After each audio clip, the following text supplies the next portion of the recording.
Pointer is a variable that holds memory address of another variable. ಇದರಲ್ಲಿ pointers ಮೇಲೆ ನಿಮಗೆ ಒಂದು MCQ ಸ್ವಲ್ಪ ಟಫ್ ಇರುತ್ತಿದ್ದು, ಅದನ್ನು ಹೇಳ್ತೀನಿ ಹೇಗೆ ಸಾಲ್ವ್ ಮಾಡೋದು ಅಂತೇಳಿ. ಮಾಡಲ್ ಪೇಪರ್ ಬಿಟ್ಟ ಮೇಲೆ ಗೊತ್ತಾಗುತ್ತೆ ನಿಮಗೆ. ಆಮೇಲೆ 3 ಮಾರ್ಕ್ಸಿಂದ ಒಂದು ಕ್ವಶನ್. ಇದರಲ್ಲಿ 1 ಮಾರ್ಕ್ಸ್ MCQ ಹೋಗ್ಬಿಡ್ತು, ಇನ್ನು 3 ಮಾರ್ಕ್ಸ್ ಯಾವುದು ಅಂತ. ಸೊ 1 ಮಾರ್ಕ್ಸಲ್ಲಿ ವಾಟ್ ಈಸ್ ಪಾಯಿಂಟರ್ ಕೇಳ್ಬೋದು. ಮೆಮೊರಿ ಅಡ್ರೆಸ್, ಅದು dash is a variable that holds memory address of another variable. So ನೀವು ಪಾಯಿಂಟರ್ ಅಂತ ಬರೀಬೇಕು. ಸೊ ಇದು ಸರಿಯಾಗಿ ನೋಡ್ಕೊಳ್ಳಿ. Declaration of pointer, data type star variable name, example int star p. Initialization int num equal to 25, int star p, p is equal to and of num. ಇದು ಸರಿಯಾಗಿ ನೋಡ್ಕೊಳ್ಳಿ. ಇದು MCQದಲ್ಲಿ ಬರುತ್ತೆ. MCQದಲ್ಲಿ ಏನು ಮಾಡ್ಬೋದು ಅವನು, MCQದಲ್ಲಿ ಇದು ಕರೆಕ್ಟಾಗಿ ಹೀಗೆ ಇರಬೇಕು. Int num equal to 25, int star p, p equal to and of num. ನಿಮಗೆ ಈ ಜಾಗದಲ್ಲಿ ಆ್ಯಂಡ್ ಬದಲು ಸ್ಟಾರ್ ಬರೀತಾನೆ, ಆವಾಗ ಇನ್ವ್ಯಾಲಿಡ್ ಇಂಡೈರೆಕ್ಷನ್ ಅಂತ ಬರೀಬೇಕು. ಅಥವಾ ಬರೀ ಪಿ ಈಕ್ವಲ್ ಟು ನಮ್ ಬರೀತಾನೆ, ಆವಾಗ ಇನ್ವ್ಯಾಲಿಡ್ ಇಂಡೈರೆಕ್ಷನ್ ಅಂತ ಬರೀಬೇಕು. ಇಲ್ಲಿ ಸ್ಟಾರೇ ಇರಲ್ಲ, ಆವಾಗ ಪಾಯಿಂಟರ್ ಡಿಕ್ಲೇರ್ ಆಗಿಲ್ಲ ಅಂತ ಬರೀಬೇಕು. ಸೊ ಇಷ್ಟರಲ್ಲೇ ಇರುತ್ತೆ. ಇಲ್ಲಿ ಸ್ಟಾರ್ ಹಾಕದೇ ಇರ್ಬೋದು, ಇಲ್ಲಿ ಆ್ಯಂಡ್ ಹಾಕದೇ ಇರ್ಬೋದು. ಆ್ಯಂಡ್ ಹಾಕದೇ ಇದ್ದರೆ ಇನ್ವ್ಯಾಲಿಡ್ ಇಂಡೈರೆಕ್ಷನ್, ಸ್ಟಾರ್ ಹಾಕ್ತಾ ಇದ್ದರೆ ಪಾಯಿಂಟರ್ ಡಿಕ್ಲೇರ್ ಆಗಿಲ್ಲ ಅಂತ ಹೇಳ್ಬೋದು. ಅಥವಾ ಸೆಮಿಕೊಲನ್ ಮಿಸ್ ಆಗಿರ್ಬೋದು, ಕಾಮ ಆಗಿರ್ಬೋದು. ಇದು ಕರೆಕ್ಟಾಗಿ ಇಷ್ಟು ಇದೆ ಅಲ್ಲ, ಇದು ಇನ್ಷಿಯಲೈಸೇಷನ್ನು ಸರಿಯಾಗಿ ನೋಡ್ಕೊಳ್ಳಿ. ಇದರಲ್ಲೇ MCQ ಬರುತ್ತೆ. ಇದು ಕರೆಕ್ಟಾಗಿ ಒಂದು ಸರಿ ನೋಡಿಕೊಂಡ್ರೆ 1 ಮಾರ್ಕ್ಸು ನಿಮ್ಮ ಕೈಯಲ್ಲೇ. Next advantages of ಪಾಯಿಂಟರ್ಸು.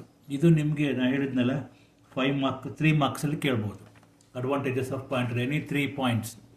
Right efficient programs, memory is utilised properly, dynamically allocate and deallocate memory, easy to deal with hardware and component, communication between data and programs. ಇದು ಅಡ್ವಾಂಟೇಜಸ್ ಆಫ್ ಪಾಯಿಂಟರ್ಸಿಗೆ. ಇದರಲ್ಲಿ ಎನಿ 3 ಕೇಳ್ಬೋದು. Any 3 ನೀವು ಯಾವುದಾದ್ರು 3 ಕೇಳ್ಬೋದು. Operations performed on pointers. We can add integer value to a pointer. ಇದು ಸಹ 3 ಮಾರ್ಕ್ಸಿಗೆ. We can subtract integer value. We can compare 2 pointers. Assign, we can assign. So 4 ಆಪ್ರೇಷನ್ಸನ್ನು ಮಾಡ್ಬೋದು. ಒಂದು ಆ್ಯಡ್ ಇಂಟೀಜರ್ ವ್ಯಾಲ್ಯೂ ಟು ಆ್ಯಡಿಗೆ ಪಾಯಿಂಟರ್ ಅಲ್ಲ, add integer value to a pointer, subtract integer value, compare 2 pointers, assign. ಇನ್ನು 3 operations ಕೇಳ್ಬೋದು. That cannot be performed on. ಇದು ಸಹ 3 ಮಾರ್ಕ್ಸಿಗೆ ಕೇಳ್ಬೋದು. Addition of 2 pointers. ನೋಡಿ ಮೇಲ್ಗಡೆ ಬೇರೆ ಟೈಪು, ಇದು ಬೇರೆ ಟೈಪು. ಇಲ್ಲಿ we can add integer value to a pointer, ಇಲ್ಲಿ. ಬಟ್ ಇಲ್ಲಿ ಯಾವುದರಲ್ಲಿ ಅಡಿಷನ್ ಆಫ್ 2 ಪಾಯಿಂಟರ್ಸ್ ಮಾಡೋಂಗಿಲ್ಲ, ಸಬ್ಟ್ರಾಕ್ಷನ್ ಮಾಡೋಂಗಿಲ್ಲ, ಮಲ್ಟಿಪ್ಲಿಕೇಶನ್ ಮಾಡಬಾರ್ದು, ಡಿವಿಷನ್ ಆಫ್ 2 ಪಾಯಿಂಟರ್ಸು ಮಾಡಬಾರ್ದು. ಇದು ನಿಮಗೆ ಗೊತ್ತಿರಬೇಕು. ನೆಕ್ಸ್ಟ್ ನಿಮಗೆ ಪಾಯಿಂಟರ್ಸಲ್ಲಿ static memory is allocated during the compilation time.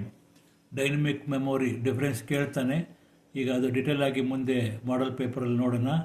Memory is allocated during the compilation time, memory is allocated during the execution time. ಅಲ್ಲಿ ಡಿಫ್ರೆನ್ಸನ್ನು ಇದೆ, ಅದು ಆಮೇಲೆ ನೋಡ್ಕೊಳ್ಳೋಣ. ಅರೇ of pointers, collection of address of same data type. Syntax, data type, star array name, size, int star P of 5. ಇದು 3 ಮಾರ್ಕ್ಸಿಗೆ ಕೇಳ್ಬೋದು. ನೀವು ಈ ಚಾಪ್ಟ್ರಿಂದ ನಿಮಗೆ ಪಾಯಿಂಟರ್ಸಿಂದ ಒಂದು MCQ ಪ್ಲಸ್ 3 ಮಾರ್ಕ್ಸಿಗೆ ಕೇಳ್ಕೊಬೋದು.